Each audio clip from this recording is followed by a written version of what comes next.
Esse é o dividend yield que o Banco do Brasil, BBAS3, pagou aos seus acionistas nos últimos 12 meses. Pensa comigo. A Selic está em 13,25% ao ano. O CDI está rendendo perto disso. Todo mundo fala que renda fixa é imbatível agora. Mesmo assim, tem um banco estatal na B3 pagando quase 9% só em dividendos. Sem contar a valorização da ação. Mas aqui está o detalhe que ninguém está falando. O dividend yield sozinho não é o que torna BBAS3 especial. É o que está por baixo desse número que faz os grandes fundos de dividendos do Brasil continuarem comprando essa ação, em silêncio, enquanto o investidor pessoa física foge.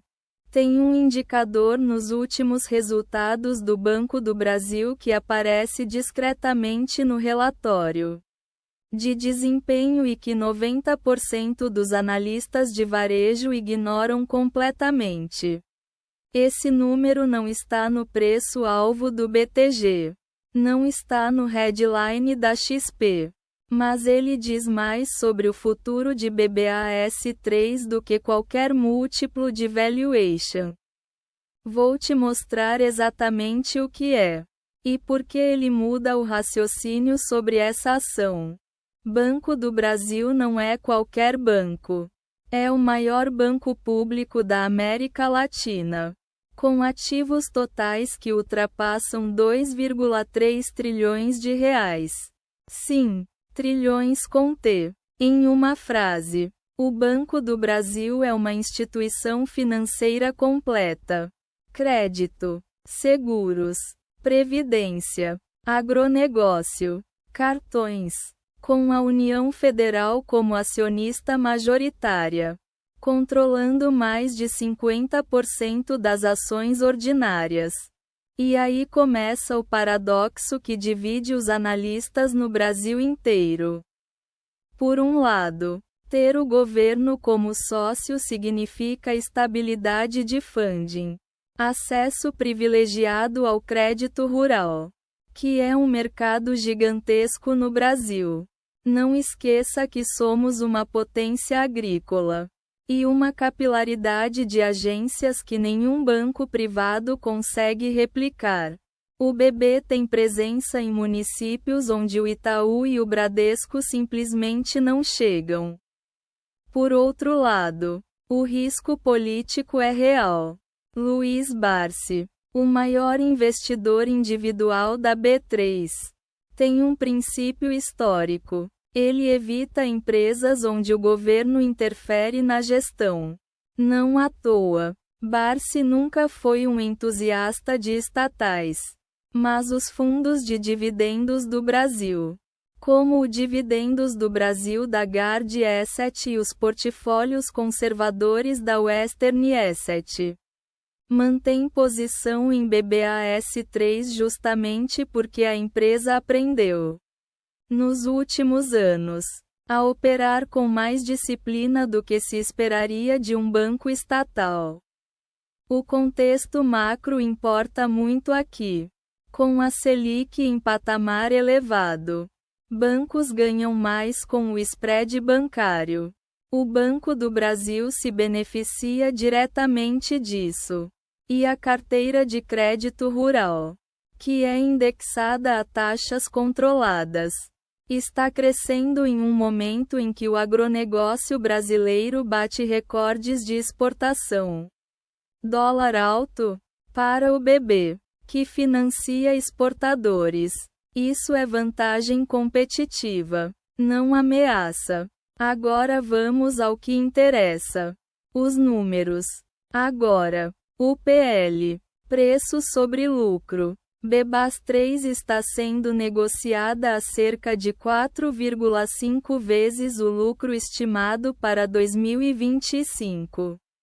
Pensa bem, Você está comprando R$ 1 de lucro recorrente do maior banco público da América Latina por R$ 4,50.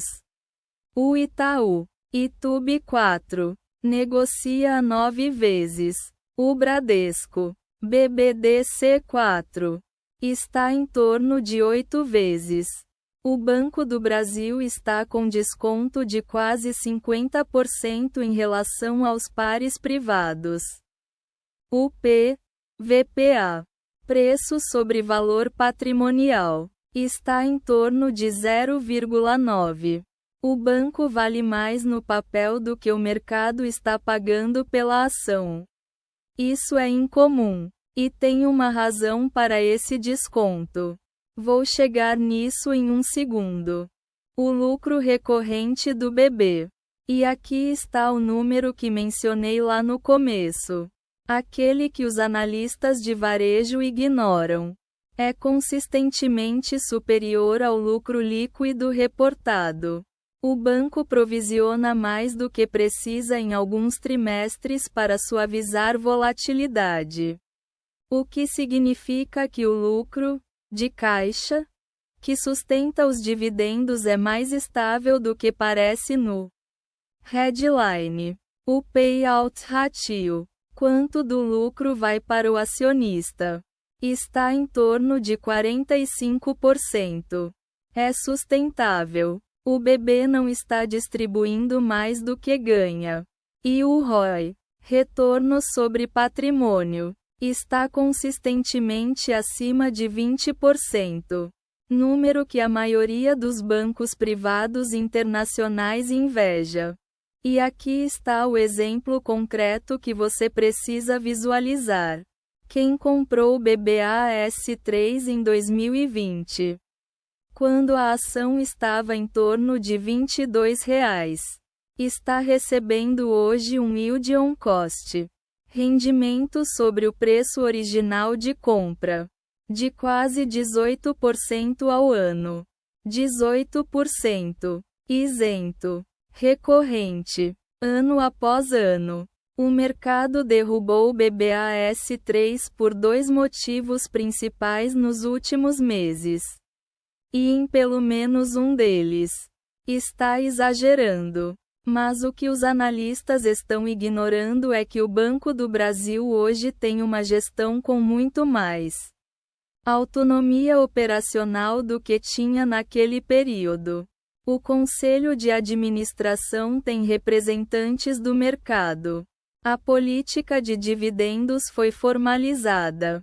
E o próprio governo, que recebe bilhões em dividendos do BB todo ano, tem incentivo financeiro direto em não destruir o resultado do banco.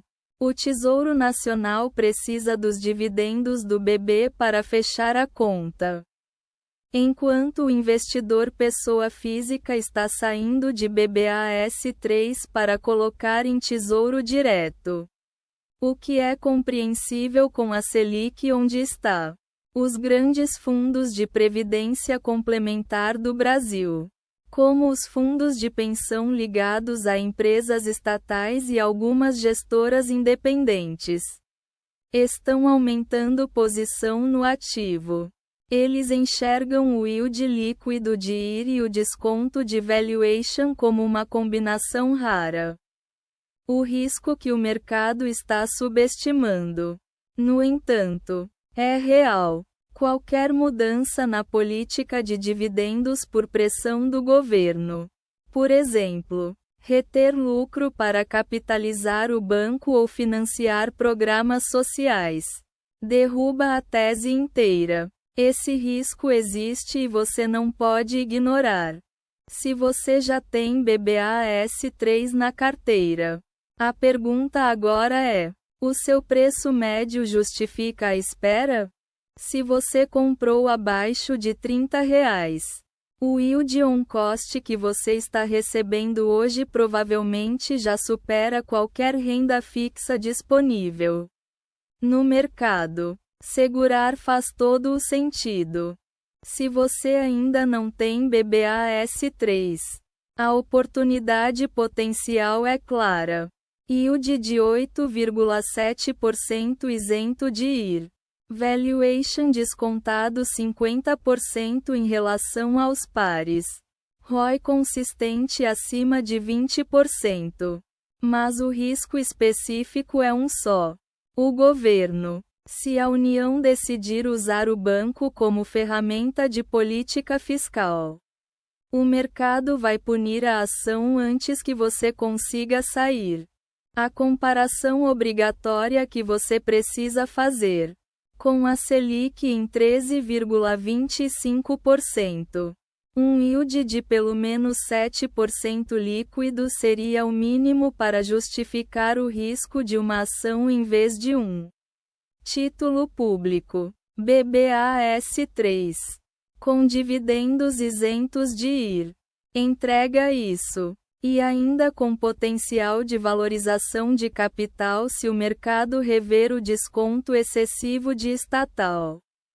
Uma última coisa: diversificação é mandatória aqui. BBAS3 não deveria ser mais do que 5 a 10% de uma carteira bem estruturada. O risco Brasil. Câmbio. Política fiscal. Mudança de regulação. É real. Você não coloca todos os ovos em uma estatal, por melhor que seja o resultado dela. Concorda que o desconto de 50% em BBAS3 é irracional nesse nível? Ou você acha que o risco político justifica cada centavo desse desconto? Comenta aqui embaixo. Quero ler sua análise.